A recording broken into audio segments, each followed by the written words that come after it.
മനുഷ്യജീവിതത്തിൽ സംഗീതത്തിനുള്ള പ്രാധാന്യം വളരെ വലുതാണ്. വളരെ ദുഃഖത്തോടുകൂടെ, വേദനയോടെ, നൊമ്പരത്തോടെ, പ്രയാസത്തോടെ ഇരിക്കുമ്പോൾ മനോഹരമായിരിക്കുന്ന ഒരു പാട്ട് കേട്ട് കഴിഞ്ഞാൽ തീർച്ചയായിട്ടും മനസ്സിലുള്ള പ്രയാസങ്ങൾ ഏറെക്കുറെ കുറയാനുള്ള സാധ്യതയുണ്ട്. അത്രയും സ്വാധീനം ചെലുത്തുന്ന ഒരു ഉപാധിയാണ് സംഗീതമെന്ന് പറയുന്നത്. ചിലർക്ക് അതിന് പ്രത്യേകിച്ചൊരു വാസനയുണ്ട്, പ്രത്യേകിച്ച് കഴിവുള്ള ആൾക്കാരുണ്ട്, വളരെ മനോഹരമായി പാടുന്ന സഹോദരങ്ങളുണ്ട്. അവരെ ഓർത്ത് ഞാൻ ഒരുപാട് കർത്താവിനെ സ്തുതിക്കുകയാണ്. എല്ലാ മനുഷ്യർക്കും അത്തരത്തിലുള്ള കഴിവ് ലഭിച്ചിട്ടില്ല. വളരെ ദുഃഖത്തോടുകൂടെ ഇരിക്കുന്നവർ ചിലരുടെ ശബ്ദത്തിൽ നിന്ന് പുറത്തേക്ക് വരുന്ന പാട്ടുകൾ കേൾക്കുമ്പോഴത്തേക്കും ഭയങ്കരമായിട്ട് ഉണരുന്നത്, ഭയങ്കരമായിട്ട് ആവേശപ്പെടുന്നത്, ആർജവം ഉൾക്കൊള്ളുന്നതൊക്കെ കാണാനായിട്ട് കഴിഞ്ഞിട്ടുണ്ട്. ഇത്രയും വശ്യമായിരിക്കുന്ന ഒരു അനുഭൂതിയാണ് സംഗീതമെന്ന് പറയുന്നത്. എന്നാൽ എല്ലാ മനുഷ്യരും നല്ല പാട്ടുകാരല്ല. ചിലരൊക്കെ വളരെ നന്നായി പാടുമെങ്കിൽ പോലും ചിലർക്ക് പാടണമെന്ന ആശയമുണ്ട്. പക്ഷേ അവരുടെ തൊണ്ട, അവരുടെ ശബ്ദം അത്ര നല്ലതല്ലാത്തത് കൊണ്ട് പലരും പാട്ട് പാടാറില്ല. എന്നാൽ ചില ജീവിത സാഹചര്യങ്ങളിൽ മനുഷ്യൻ പാട്ട് പാടുന്ന ഒരു സാഹചര്യങ്ങൾ വരാറുണ്ട്. നല്ല ശബ്ദമല്ലെങ്കിൽ പോലും, നല്ല തൊണ്ടയല്ലെങ്കിൽ പോലും, ശ്രുതിയോ ലയമോ താളമോ ഒന്നും ശരിയായി വരുന്നില്ല എങ്കിൽ പോലും ചില ആൾക്കാർ പാട്ട് പാടാറുണ്ട്. അത് അവരുടെ ജീവിതത്തിൽ അവർ അനുഭവിച്ച ആ സങ്കടങ്ങളിൽ നിന്ന്, ദുഃഖങ്ങളിൽ നിന്ന്, വേദനകളിൽ നിന്ന്, അല്ലെങ്കിൽ ജീവിതത്തിൻ്റെ സന്തോഷകരമായിരിക്കുന്ന അനുഭൂതികളിൽ നിന്ന് പൊങ്ങി വരുന്ന അനുഗ്രഹിക്കപ്പെട്ട നാദമാണ് ഗാനം. അവിടെ ചിലപ്പോൾ ശബ്ദത്തിൻ്റെ മാധുര്യം വളരെ പ്രാധാന്യമർഹിക്കുന്ന ഒരു വസ്തുതയല്ല എങ്കിൽ പോലും, അത്രയും നല്ല ശബ്ദമുള്ളവരല്ല എങ്കിൽ പോലും ചില സാഹചര്യങ്ങളിൽ ആൾക്കാർ പാട്ട് പാടാറുണ്ട്. സങ്കീർത്തനം 40-ാമത്തെ സങ്കീർത്തനം 3-ാമത്തെ വാക്യത്തിൽ ദാവീദ് പറയുന്ന ഒരു അനുഗ്രഹിക്കപ്പെട്ട ഒരു വേദഭാഗമുണ്ട്. ആ വാക്യം ഇങ്ങനെയാണ്: അവൻ എൻ്റെ വായിൽ പുതിയൊരു പാട്ട് തന്നു, നമ്മുടെ ദൈവത്തിന് സ്തുതി തന്നെ. പലരും അത് കണ്ട് ഭയപ്പെട്ട് യഹോവയിൽ ആശ്രയിക്കും. ദാവീദ് പറയുന്ന വാക്ക് നോക്കൂ: യഹോവ എൻ്റെ നാവിൽ പുതിയൊരു പാട്ട് തന്നു. സാധാരണഗതിയിൽ പുതിയ പാട്ട് എന്നതുകൊണ്ട് ഉദ്ദേശിക്കുന്നത് അന്നേരം എഴുതി കമ്പോസ് ചെയ്ത് പുതിയതായിട്ട് പാടുന്നു എന്നുള്ള ആശയത്തിലല്ല ദാവീദ് ആ വാക്യം ഇവിടെ രേഖപ്പെടുത്തിയിരിക്കുന്നത്. നമ്മുടെ ആരാധനകളിൽ പാട്ട് പാടാറുണ്ട്. പുതിയ പാട്ട് പാടിക്കഴിഞ്ഞാൽ കൂടെ ആരും പാടാനുള്ള സാധ്യത വളരെ കുറവാണ്. പുതിയ പാട്ടുകൾ പിന്നെ പഠിച്ചിട്ട് വേണം ആൾക്കാർക്ക് പാടാൻ. ഇവിടെ ദാവീദ് പറയുന്നത് ദൈവം എൻ്റെ നാവിൽ പുതിയ പാട്ട് തന്നിരിക്കുന്നു. അതിൻ്റെ അർത്ഥം ഞാൻ ഇപ്പോൾ എഴുതി കമ്പോസ് ചെയ്ത് ഒരു പാട്ട് പാടുന്നു എന്നുള്ള ആശയത്തിലല്ല. എൻ്റെ ജീവിതത്തിൻ്റെ സാഹചര്യത്തിൽ നിന്ന്, ദുഃഖകരമായിരിക്കുന്ന എൻ്റെ അനുഭവങ്ങളിൽ നിന്ന്, ഞാൻ കടന്നുപോയ വേദനകളുടെ നാൾവഴികളിൽ ദൈവം എനിക്ക് തന്ന ആ ജീവിത അനുഭവത്തിൽ നിന്ന് എനിക്ക് ദൈവത്തെ സ്തുതിച്ച് പാടാൻ പുതിയൊരു പാട്ടുണ്ട്.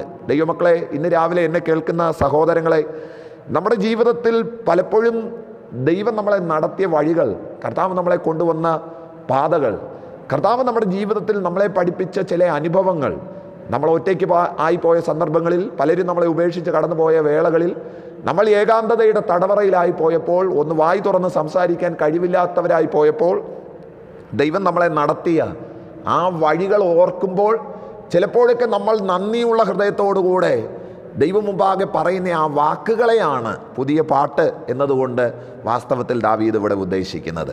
എന്നാൽ ചില മനുഷ്യർക്ക് അവരുടെ കഷ്ടതകളുടെ നാൾ വഴികളിൽ ചില പാട്ടുകൾ സ്വാധീനിക്കാറുമുണ്ട്. അതിനെയും വില കുറച്ച് ബൈബിൾ കാണുന്നില്ല.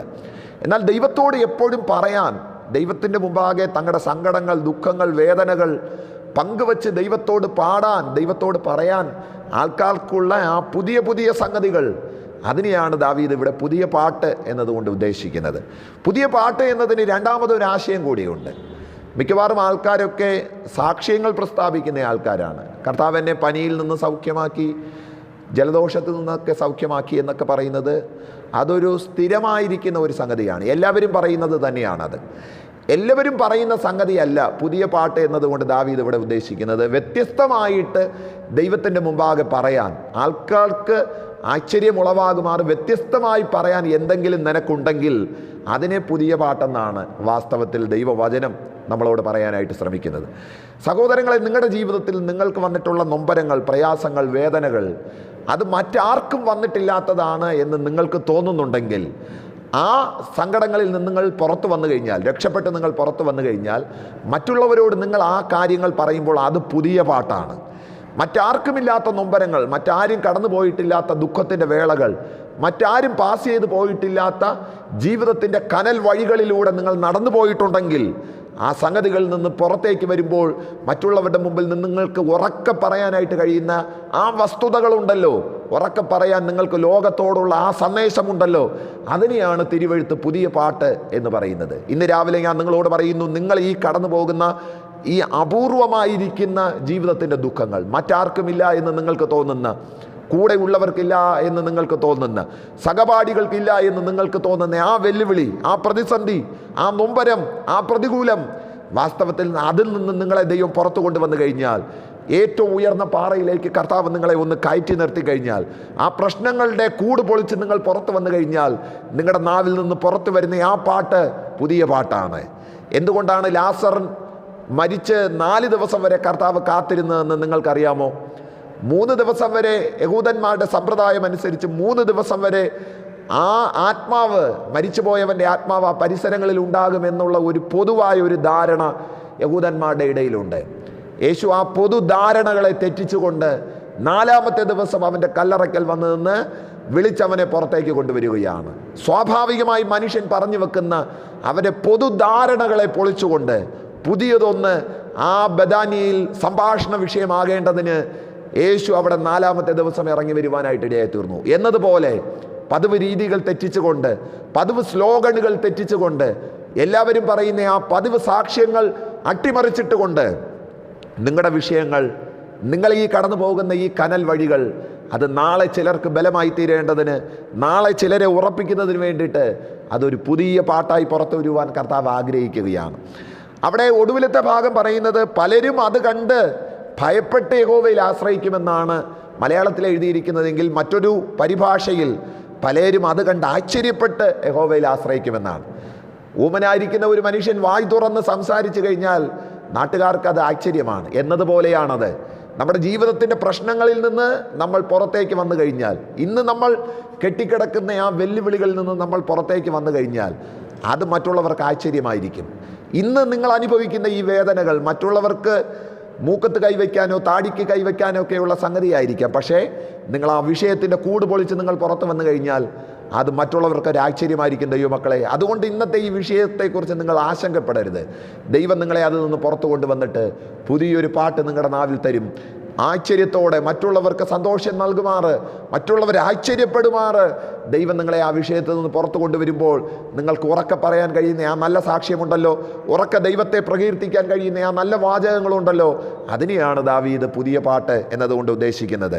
സങ്കീർത്തനം 98:1 മറ്റൊരു വാചകം കൊണ്ട് ആ പുതിയ പാട്ട് എന്നൊരു ആശയത്തെ മറ്റൊരു വാക്യം കൊണ്ട് വിശദീകരിക്കുന്നതായിട്ട് നമുക്ക് കാണാനായിട്ട് കഴിയും.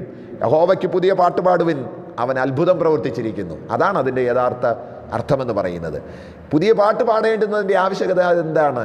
ദൈവം അത്ഭുതം ചെയ്തിരിക്കുന്നു എന്നുള്ളതാണ് പുതിയ പാട്ടിൻ്റെ ആവശ്യകത എന്ന് പറയുന്നത്. ദൈവം നിങ്ങളുടെ ജീവിതത്തിൽ ഒരു അത്ഭുതം ചെയ്തു കഴിഞ്ഞാൽ നിങ്ങൾക്ക് പുതിയ പാട്ട് പാടാതിരിക്കാൻ കഴിയത്തില്ല.